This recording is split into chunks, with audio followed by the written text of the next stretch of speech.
Class 10th इतिहास। ठीक है, चलिए आपका चैप्टर नंबर ये हमारा जो है फर्स्ट है। पहले हम लोग देखेंगे कि इतिहास किसे कहते हैं। देखिए इतिहास, ठीक है, देखिए इतिहास जो है दो शब्दों से मिलने से बना है। एक तो इति और प्लस में हास। ठीक है, इति का मतलब होता है कि ऐसा अवश्य ही, और हास का मतलब होता है कि घटना हुआ होगा। ठीक है, देखिए यानी कि ऐसा अवश्य ही जो है घटना हुआ होगा, उसे ही हम लोग इतिहास कहते हैं। देखिए समझते हैं, थोड़ा सा ये छोट कर देते हैं।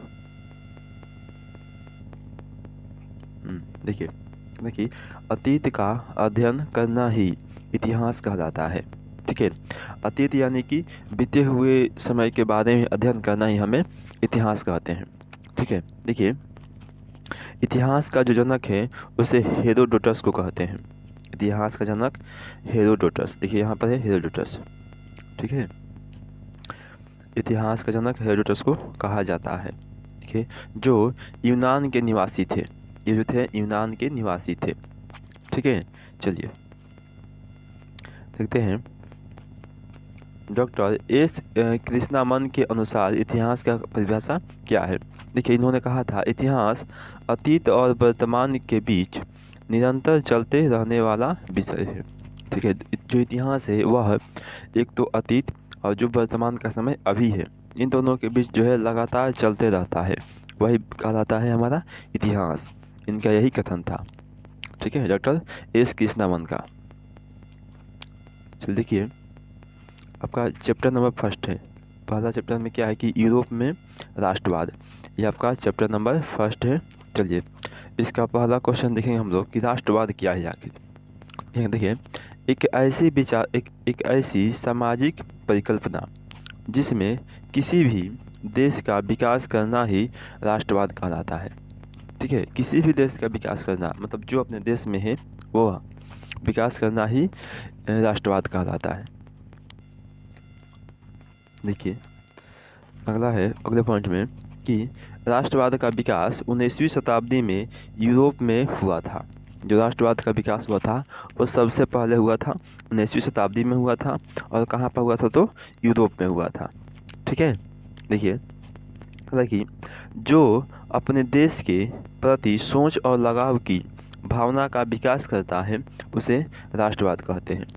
या फिर ये भी हो सकता है आपका डेफिनेशन दूसरा का में कि जो अपने देश के प्रति सोच और लगाव की भावना का विकास करता है अपने मन में, वह क्या कहलाता है कि राष्ट्रवाद कहलाता है। ठीक है, देखिए और एक हो जाएगा आपका कि और जो यानी कि जिस व्यक्ति में राष्ट्रवाद की भावना पनपती है यानी कि उत्पन्न लेती है उसे हम लोग राष्ट्रवादी कहते हैं। ठीक है, जिस व्यक्ति में राष्ट्रवाद की भावना का अगर जन्म लेगी उसे कहेंगे वह व्यक्ति जो है राष्ट्रवादी व्यक्ति है। ठीक है, चलिए देखिए अगला क्वेश्चन है आपका कि 1789 ईस्वी के फ्रांस की क्रांति का मुख्य कारण क्या है। देखिए जो 1789 ईस्वी की क्रांति था उसका मुख्य कारण क्या था। चलिए यह क्वेश्चन बहुत ही इंपॉर्टेंट है, इसे हर हाल में याद कर लीजिएगा क्योंकि पूछता है। देखिए 1789 ईस्वी के फ्रांस की क्रांति का मुख्य कारण राजनीतिक, आर्थिक, सामाजिक, बौद्धिक कारणों को माना जाता है। देखिए फ्रांस की क्रांति के समय निरंकुशवादी शासक लुई 16वां था। इसके काल में भ्रष्टाचार का बोलबाला था। सभी प्रदेशों की आर्थिक स्थिति खराब थी, जबकि पादरी एवं कुलीन वर्ग की स्थिति अच्छी थी। ठीक है, जो लोग पादरी थे और जो लोग कुलीन वर्ग थे, ठीक है, उनकी जो स्थिति थी वे अच्छी थी। देखिए इस क्रांति के मार्ग को वाल्टेयर, रूसो तथा मॉन्टेस्क्यू ने बढ़ाया था। ठीक है, इसमें जो क्रांति हुआ। इसलिए देखेंगे अगला क्वेश्चन कि 1789 ईस्वी के क्रांति के बाद किए गए मुख्य काम क्या है, यानी कि क्या क्या क्रांति के बाद काम हुआ। देखिए देखेंगे आंसर कि 1789 ईस्वी के फ्रांस के क्रांति के बाद किए गए काम निम्नलिखित है। पहला है नेशनल असेंबली बनाया गया, ठीक है। दूसरा का है नया संविधान बनाया गया, ठीक है। तीसरा का है आपका कि सभी को एक समान अधिकार दिया गया, ठीक है। लेकिन चौथा में है आपका कि सामंती व्यवस्था को समाप्त कर दिया गया, ठीक है। और पांचवा है आंतरिक आयात निर्यात को समाप्त कर दिया गया। और छठा है माप तौल की समान पद्धति को अपनाया गया। 7 नंबर है कि फ्रेंच को राष्ट्रभाषा का दर्जा दे दिया गया, ठीक है। जो फ्रेंच भाषा था उसे राष्ट्रभाषा बना दिया गया। चलिए देखिए 8 नंबर क्वेश्चन। 8 में है आपका कि अपना एक अलग राष्ट्रगान बनाया गया, ठीक है। उन्होंने अब एक अपना अलग से राष्ट्रगान बनाया। चल देखिए अब समझेंगे कि सामंतवाद आखिर क्या होता है, अभी जो आया था। देखिए सामंतवाद क्या है, कहेंगे वैसी शासन प्रणाली जिसमें सामंतों या जमींदारों को किसानों से ज़्यादा अधिकार दे दिया जाता है उसे सामंतवाद कहते हैं, ठीक है। देखिए जो सामंत होते हैं उनको मतलब किसानों से अधिक अधिकार होता है, यानी कि जो किसान अगर ज़मीन पर खेती करते हैं उनके लिए वे लोग जो सामंत होते हैं टैक्स लेते हैं उनसे, ठीक है। उनसे ज़्यादा अधिकार होता है सामंत लोगों का। चलिए देखेंगे कि मध्यम वर्ग से आप क्या समझते हैं। क्वेश्चन है कि मध्यम वर्ग से आप क्या समझते हैं। देखिए आंसर लिखेंगे समाज में रहने वाले वैसे लोग जो अपना जीवन निर्वाह छोटे छोटे व्यापार और नौकरियों के माध्यम से करते हैं उसे मध्यम वर्ग कहा जाता है, ठीक है। चलिए अगला क्वेश्चन देखते हैं। अगला क्वेश्चन है कि सर्वहारा वर्ग से आप क्या समझते हैं।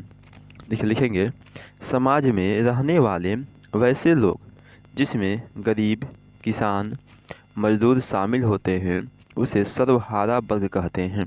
जिसके पास पूंजी का अभाव होता है तथा जिसकी स्थिति दयनीय होती है, जिसकी स्थिति दयनीय होती है वही कहलाता है सर्वहारा वर्ग। चलिए देखिए अगला है कि साम्राज्यवाद क्या है। लिखेंगे जब कोई बड़ा देश किसी छोटे देश पर ज़बरदस्ती अपना अधिकार जमा लेता है उसे साम्राज्यवाद कहते हैं, जिसका शाब्दिक अर्थ शोषण करना होता है, ठीक है। यानी कि जो बड़ा देश छोटे देश पर अपना अधिकार करेगा तो क्या करेगा कि उसका शोषण करेगा छोटे देश का। देखिए लिखते हैं पॉइंट में 1789 ईस्वी के क्रांति के समय वहाँ बुर्बो राजवंश का शासन था, ठीक है। इसे याद रखेंगे, ये पूछता है। वैसे जो लुई 16वां था यह भी था बुर्बो राजवंश का शासक, ठीक है। देखिए अगला क्वेश्चन आते हैं कि नेपोलियन बोनापार्ट। देखिए इसके बारे में लिखेंगे नेपोलियन बोनापार्ट का जन्म 15 अगस्त 1969 ईस्वी में हुआ था, ठीक है। इसके बचपन का नाम नेपोलियन दी बोनापार्ट था, ठीक है। फ्रांस की क्रांति में सेनापति के रूप में यह जो है काम कर रहा था। देखिए इतिहास में सबसे महान सेनापतियों में इसे गिना जाता है, ठीक है। 1789 ईस्वी में फ्रांस की राजनीति में यह जो है प्रवेश करता है। 1789 में 18 मई 1804 ईस्वी को वह सम्राट बन गया, ठीक है। वह राजा बना है 18 मई 1804 को बन गया और अपना एक अलग कानून बनाया जिसे नेपोलियन संहिता के नाम से जानते हैं। जब यह राजा बना तो अपना एक अलग से कानून बनाया जिसका नाम रखा नेपोलियन संहिता। देखिए नेपोलियन के द्वारा किए गए मुख्य कार्य को लिखें अथवा राष्ट्रवाद के प्रसार में नेपोलियन के योगदान को लिखें। देखिए लिखेंगे कि नेपोलियन के प्रसार में राष्ट्रवाद के प्रसार में नेपोलियन द्वारा किया गया कार्य निम्नलिखित है। देखिए, पहला है आपका कि विशेषाधिकार को समाप्त कर दिया, जो विशेष अधिकार मिला था उसे ये समाप्त कर दिया। दूसरा का था यातायात के साधन को सुगम और सस्ता कर दिया। तीसरा का संचार व्यवस्था को सुगम और अच्छा कर दिया। और चौथा है आर्थिक असमानता को दूर करने का प्रयास किया। ओके, और पांचवा है सामंती व्यवस्था को समाप्त कर दिया, यानी कि जो सामंती व्यवस्था लागू था, किसानों से ज़्यादा अधिकार था सामंत लोगों का, तो वह व्यवस्था समाप्त हो गया। ये छठा है कि सभी नागरिकों के लिए एक समान कानून बनाया। शिक्षा में सुधार किया, सबसे बड़ा काम किया, शिक्षा में सुधार किया, सबको शिक्षा देना चालू कर दिया। देखिए, आपका अगला क्वेश्चन है कि राष्ट्रवाद के विकास में सहायक तत्व कौन कौन है। लिखेंगे कि कुलीन वर्ग अथवा सामंत वर्ग का सामाजिक और आर्थिक रूप से अत्यंत प्रभावी होना। ठीक है, दूसरा का है मध्यम वर्ग का उदय। और तीसरा का है आपका कि नुक्कड़ नाटक, खेल या ड्रामा के जरिए लोगों को जागरूक करने का प्रयास किया गया, जिसे रूमानीवाद कहा जाता है। ठीक है, इसे याद रखेंगे। चलिए, अगला क्वेश्चन है आपका कि उदारवादी राष्ट्रवाद से आप क्या समझते हैं। देखिए, लिखेंगे आंसर, उदारवादी एक अलग विचारधारा के लोग थे जो आर्थिक समानता पर बल देते थे। उदारवादी राष्ट्रवाद के तहत आर्थिक समानता के आधार पर गरीबों को आगे बढ़ाने पर बल दिया गया। ठीक है, देखिए, अगला क्वेश्चन है कि उदारवादी राष्ट्रवाद के मूल सिद्धांत क्या थे। देखिए, इनके क्या क्या सिद्धांत थे। ये सामंती, पादरी तथा चर्च के खिलाफ थे। ठीक है, दूसरा का है समाज में आर्थिक समानता लाना चाहते थे। ठीक है, यानी सबको एक बराबर करना चाहते थे। निजी संपत्ति की सुरक्षा पर इन्होंने क्या किया कि बल दिया, जोर लगाया। देखिए, अगला क्वेश्चन है आपका कि जलवेदाइन क्या है। देखिए, लिखेंगे कि जलवेदाइन एक व्यापारिक संस्था थी जिसका गठन 1834 में प्रसा ने किया था। इसका मुख्य कार्य व्यापारियों के हितों का रक्षा करना था। ठीक है, यानी कि जो जलवेदाइन था वह व्यापारियों के बारे में सोचा करता था, ऐसी ही यह संस्था था। देखिए, चलिए अब तो यहाँ पर ख़त्म हुआ, इसके आगे हम लोग पढ़ेंगे अगले वीडियो में। ठीक है, अगर आपको मेरा वीडियो अच्छा लगा हो तो प्लीज़ चैनल को सब्सक्राइब कर दीजिएगा, ताकि आपको हर आने वाली वीडियो का नोटिफिकेशन पहले ही मिल सके। ठीक है, और वीडियो को लाइक भी कर दीजिएगा। ठीक है, चलिए तब तक मिलते हैं हम लोग अगले वीडियो में।